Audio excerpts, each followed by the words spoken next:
Bismillahirrahmanirrahim. Assalamualaikum warahmatullahi wabarakatuh. Perkenalkan, nama saya Naufal Golib Sidik dari kelas F46 01.1 PJJ. Dan pada kesempatan kali ini saya akan sedikit membahas mengenai infografis yang saya buat untuk memenuhi kebutuhan tugas penilaian evaluasi CLO1, yaitu infografis mengenai proyek TIK gitu. Nah, apa sih proyek TIK sendiri gitu kan? Proyek TIK atau manajemen proyek TIK yang biasa mungkin kita sebut IT singkatnya. Nah, adalah proses perencanaan, pengorganisasian, dan pengelolaan sumber daya untuk mencapai tujuan proyek yang berkaitan dengan pengembangan, implementasi, ataupun peningkatan sistem informasi dan teknologi atau yang tadi IT itu. Nah, eh, ada sedikit beberapa ini ya karakteristik ataupun perbedaan gitu antara project itu sendiri dan juga operasional karena ada juga yang beberapa mungkin masih bingung. Yang pertama dari karakteristik untuk project itu dia bersifat sementara gitu. Jadi memiliki awal dan akhir yang jelas. Jadi tidak selamanya gitu ya ada timelinenya, ada jelas mulainya kapan, startnya tanggal berapa, bulan berapa, lalu beresnya tahun keberapa gitu ya, berapa lama, berapa bulan, dan lain-lain. Terus project itu bersifat unik setiap projectnya, jadi setiap project bisa memiliki hasil yang berbeda dari project-project lain meskipun itu dari dalam satu rumpun ataupun satu kebutuhan yang sama gitu. Ataupun misalkan tools-toolsnya sama, apa kebutuhannya sama gitu, tapi pasti ada keunikan tersendiri dari setiap projectnya gitu. Lalu satu lagi spesifik yaitu ya tadi dirancang untuk memenuhi ataupun mencapai tujuan tertentu gitu karena setiap kebutuhan meskipun secara background sama pasti ada kebutuhan spesifik yang membedakan antara projectnya gitu. Nah, lalu sekarang karakteristik dari operasional gitu yang membedakan dengan project. Jadi yang pertama itu berkelanjutan. Kalau yang tadi itu project di atas sementara gitu ya ada deadline-nya, ada tenggat waktu yang tadi, ada mulai, ada akhir. Nah, untuk operasional ini dia berkelanjutan yang mana aktivitas yang terus berjalan tanpa batas waktu gitu ya. Ya sampai perusahaannya masih jalan terus, ya operasional harus berjalan terus gitu.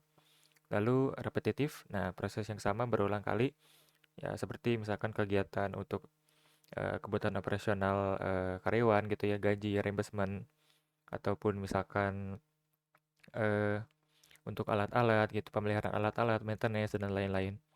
Lalu fokusnya itu di efisiensi untuk menjaga kelancaran proses bisnis gitu, karena jika operasional ini tidak jalan, contohnya misalkan tadi maintenance sebuah server ataupun sebuah alat itu tidak berjalan, otomatis nanti sewaktu-waktu operasional terganggu gitu, misalkan servernya rusak, misalkan alatnya rusak, dan itu akan menghalangi bisnis berjalan gitu. Nah, lalu ada jenis-jenis organisasi project gitu, ada fungsional, matriks, dan projectize atau mungkin bisa dibilang project murni gitu ya. Nah, untuk fungsional ini dia struktur organisasi yang dikelompokkan berdasarkan fungsinya gitu. Misalkan tenaga kerja yang memang memiliki kegiatan serupa atau keahlian serupa dan dikumpulkan dalam satu bagian atau departemen. Lalu untuk proyek yang murni atau projectize yaitu merupakan bagian tersendiri dari organisasi fungsional perusahaan dengan manajer yang memiliki otoritas penuh terhadap proyeknya. Dan satu lagi ada project matrix, organisasi project matrix yaitu gabungan dari dua tadi, gabungan dari fungsional dan juga projectize atau murni, di mana manajer project yang bertanggung jawab eh, sepenuhnya gitu ya terhadap project yang ia jalani atau dia tangani gitu. Lalu untuk proses-proses manajemen project sendiri ada ini ada beberapa bisa kita lihat. Yang pertama mulai dari inisiasi tentunya seperti mendefinisikan project, mendapatkan agreement persetujuan gitu, terus requirement dan lain-lain. Lalu setelah mendapatkan inisiasi kita harus melakukan perencanaan seperti menyusun rencana, anggaran, jadwal gitu ya, terus orang-orangnya mungkin timeline dan lain-lain.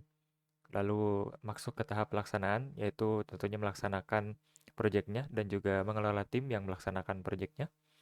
Lalu selain dilaksanakan, tentunya kita harus awasi gitu.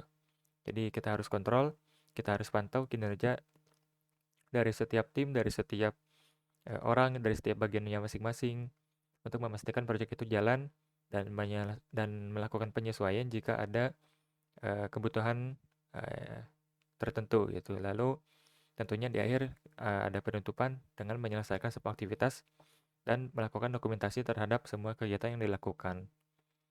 Oke, untuk sertifikasi dan tools-toolsnya sendiri, contohnya ada PMP, yaitu sertifikat dari PMI, PMI, terus ada CAPM, ada PRINCE2, ada PMI SCP, dan juga Scrum Master. Lalu untuk tools-toolsnya misalkan seperti Trello, yang dimana biasa digunakan untuk pelacakan tugas berbasis Kanban, board Kanban gitu ya, terus Jira untuk manajemen project yang projectnya itu bersifat agile, lalu Microsoft Project untuk membuat perencanaan project secara lengkap, lalu ada Asana untuk berkolaborasi dan tracking job masing-masing gitu ya. Lalu ada monday.com contohnya untuk platform visual dan pelacakan project. Oke, mungkin cukup sekian dari saya. Terima kasih. Wassalamualaikum warahmatullahi wabarakatuh.